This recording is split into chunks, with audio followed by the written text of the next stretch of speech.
दोस्तों, पति ब्रह्मचारी के अपकमिंग एपिसोड में कहानी लेने वाली है बड़ा ही तगड़ा मोड़।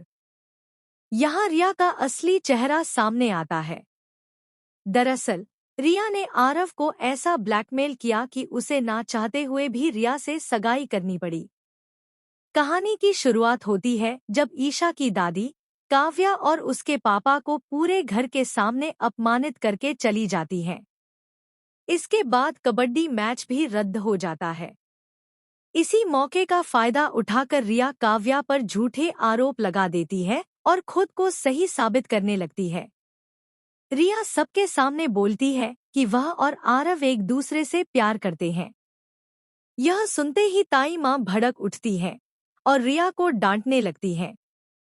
वहीं सूरज के पापा साफ कह देते हैं कि गुलाब सिंह की बहू बनकर रिया कभी खुश नहीं रह सकती। लेकिन रिया को इन सब की परवाह नहीं, उसे सिर्फ आरव की दौलत चाहिए। यहीं पर रिया अपनी चालाकी दिखाती है। वह पहले से ली हुई कुछ तस्वीरों और बनाए गए सबूतों से आरव को ब्लैकमेल करती है।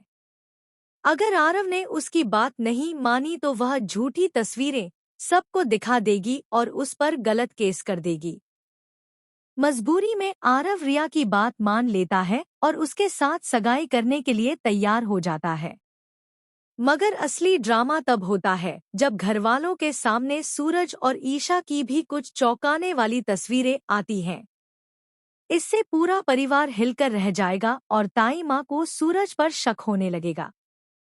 अब सवाल यह उठता है कि आखिर ये तस्वीरें लीक कौन कर रहा है और सूरजईशा को बदनाम करने के पीछे कौन है। उधर आरव का दिल अब भी काव्या के लिए धड़कता है।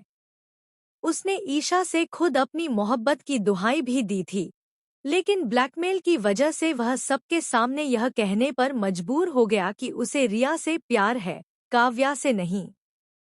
यह सुनकर काव्या की दुनिया ही उजड़ जाती है, क्योंकि पहले उसके पापा ने रिश्ते तोड़े और अब आरव ने भी धोखा दे दिया।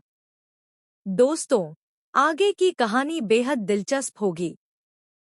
क्या रिया अपनी इस चाल में सफल होगी या फिर ईशा को रिया की सच्चाई पता चलकर वह आरव को बचा पाएगी?